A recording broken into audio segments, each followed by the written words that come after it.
take you about 18 to 20 years to get that permit. Maybe put one in for your kid when he or she's all grown up. They can drive a full-size vehicle here on Catalina Island. The whole island? Once you're going to the interior of the island, you probably wouldn't want to have a full-size vehicle. Gasoline right now is going for $6.32 a gallon. It's actually $1 cheaper than what it was this past summer. So.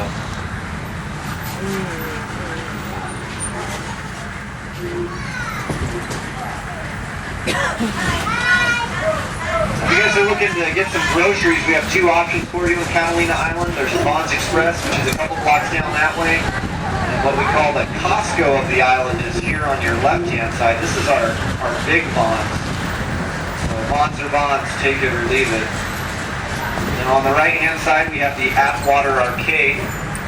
Won't find any games in the arcade, though. There's a post office, hardware store, realtor office, thrift shop. No games in the arcade, though. On the other side of this white wall is the only financial institution that we have here in Catalina Island, U.S. Bank. If you don't bank with U.S. Bank, you got to go to the mainland.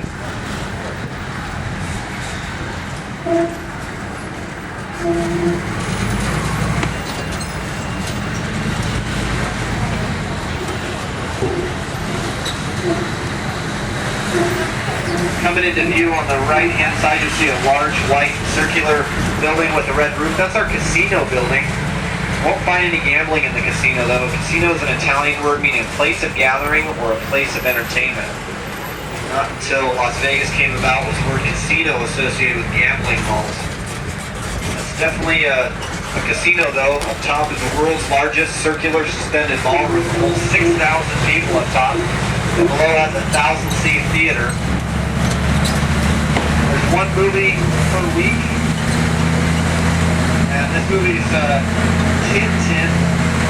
And that showing at 7:30 only. One showing per day. If you're not into the movie, it's well worth your money just to pay to get in. It's like walking back in time. They restored the casino to its original condition back in 1929. I highly recommend checking that out.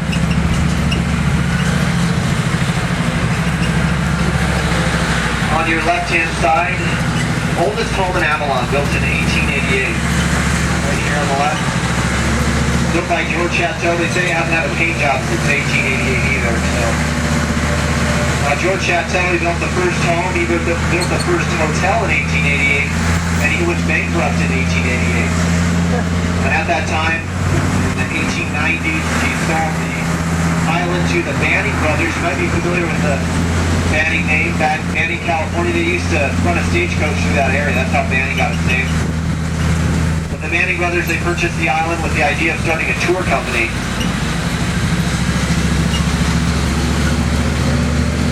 And they established the Santa Catalina Island Company. That island company is still in business today. They're the ones that own this bus.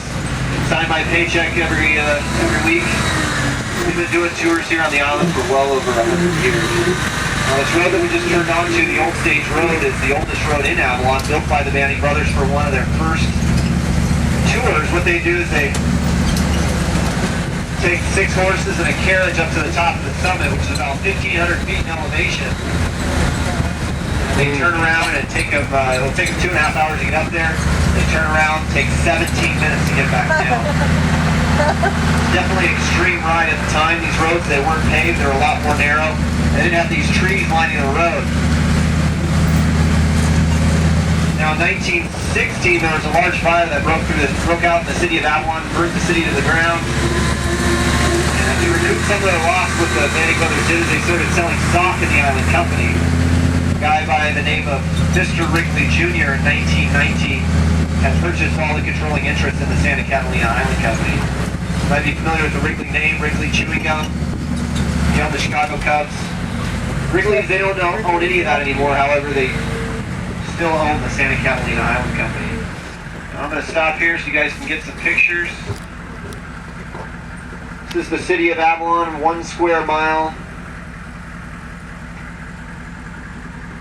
About a 4,000 year-round residents. Now, you guys see the White House with the green roof across the way over there on top of the hill? That's the original Wrigley Mansion, built in the 1920s. They said it cost $250,000 to build. And that white wall below the house at that same time cost $250,000 to build. Now that white wall actually has some significance here in LA County. It is the longest wall in LA County that does not have any graffiti on it.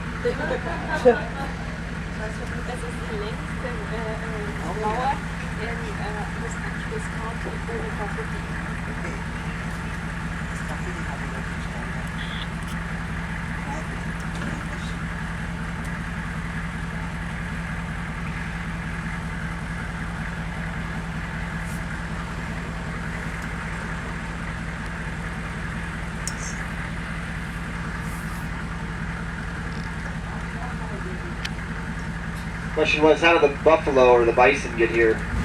Oh. Bison were brought here by a guy by the name of Zane Grey for a movie in 1927, based on a novel by Zane Grey, The Vanishing American. And they've stayed here ever since. You guys see the stars that are on the hillside over here on the left? Those are our ski slopes in the wintertime.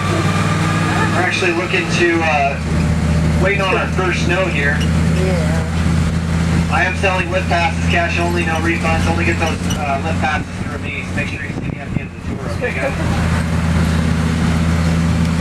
I'm just joking. Those are fire breaks. Those were put in after a fire in 2007 that broke out on the interior of the island. And as we come around this next turn, you'll see remnants of that fire. This is where the fire burned down into the city of Avalon. In this canyon over here. If not for a last-minute wind change, the entire city would be gone.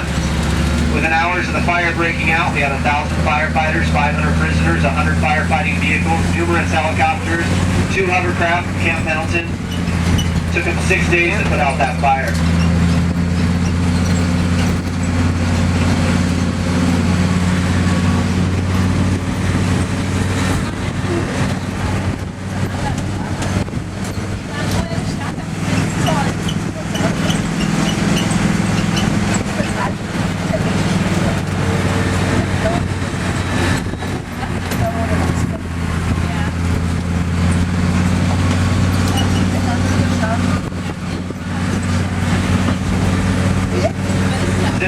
Any of you guys heard of our zip line?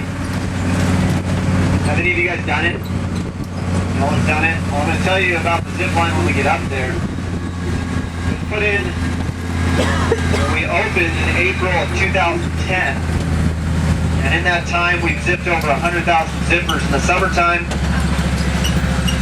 we've got a tour going out every half hour. I do call it an X-rated tour. We got zippers going down every 5 minutes. So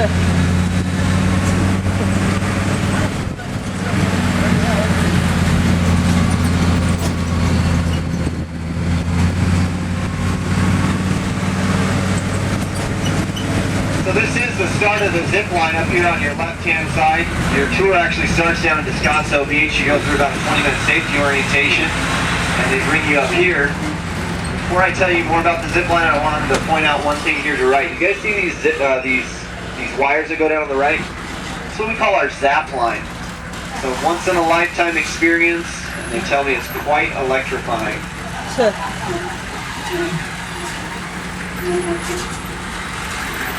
Now on your left-hand side, this is your first zip. Oh my. We call it the bunny slope. It's the shortest and slowest line of all 5 lines.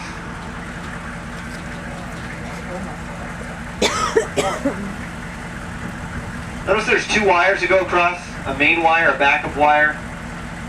Each one of those wires holds 25,000 pounds. So you have a main wire, a backup wire, main trolley, a backup trolley, a main tether, a backup tether, and you actually have 2 guides, a main guide and a backup guide. The one guide over here hooks you up, the other guide on the other side stops you on the other end. Now the weakest link in the entire system is your tether. It holds a maximum of 5,000 pounds. And you have 2 of those. They do weigh you in before each tour, so as long as you weigh less than 5,000 pounds, you're good to go. I have been on it, and I'm typically afraid of high places. I don't like that sensation of free fall. And the way I describe it, you never have that sensation of free fall because you have those wires, there's constant tension pulling you up. You feel yourself accelerating, but you don't feel like you're falling. So I was hesitant at first, but by the end of the tour, I wanted to go again. It was the shortest 2-hour tour that I had ever been on. It was really, really fun. I highly recommend it. And you go from the Bunny Slope to the Big Daddy or El Papa Grande. This is the longest and fastest line. Looks like they're going to be sending someone here, so I'm going to stop so you guys can get a good view. Notice the brake man on the other side. There goes the zipper. It's 1,000 feet across. You get up to about 45 miles an hour, and you have about 300 feet down to the canyon floor. Let's hope that they make it. If they don't, they're going to fall back to the center of the line. Yep, you got it, just barely. The lighter you are, the less momentum you have, and the better chance of you getting stuck in the middle of the line. Don't worry, they'll go out and they'll bring you back. I shouldn't have any problem with that then. I'm not that light. Then you just zigzag your way across the canyon back down to Descanso Beach where you started the zip line. There goes another one. Down below us. Now below us is Descanso Beach. It's a private beach open to the public. Figure that one out. The reason why that is we're in Los Angeles County, and nowhere in Los Angeles County can you consume alcoholic beverages legally on any beach. So they expose the loophole in the system. If you make it a private beach, you can do whatever you want. So the saying goes, you can have your toes in the sand with a drink in your hand. It's actually a pretty cool place. That's where I go for my drinks in between my tours. No, I'm just joking, guys. I actually go to local liquor stores. It's a lot cheaper over there.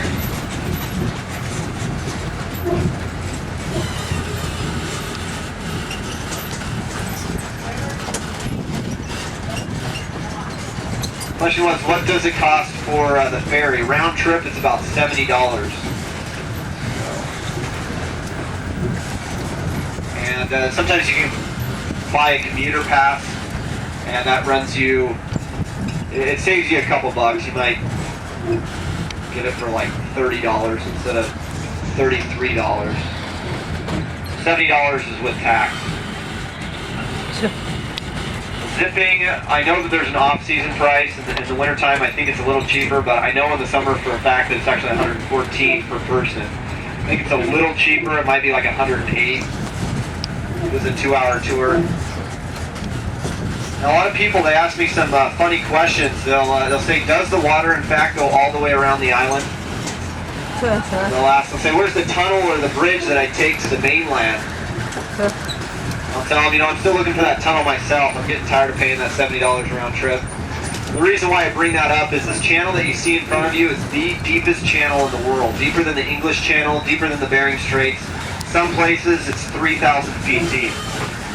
So it's highly unlikely anytime soon there's going to be a bridge or a tunnel that goes over to the mainland. Mainland is 19.7 miles is the closest point, but people just say 20 miles. We're 21 miles long, 8 miles wide, 50 miles of coastline, and about 72 square miles of land here on the island. Down below us, the Bay of Avalon. I saw an ad in the paper recently, the local paper, for a 30-foot mooring spot down there, $250,000. Then you got to buy your boat. So pretty much that $250,000 buys you a piece of concrete at the bottom of the bay. But in the busy season, you can easily sell that mooring spot for $500 a night. And typically when boaters come over here from the mainland, they're not staying for one night, they'll stay for the weekend. So it might be a worthwhile investment. Now, in the off season, as you can see, there's not too many people that rent them, and they go for a little bit cheaper. So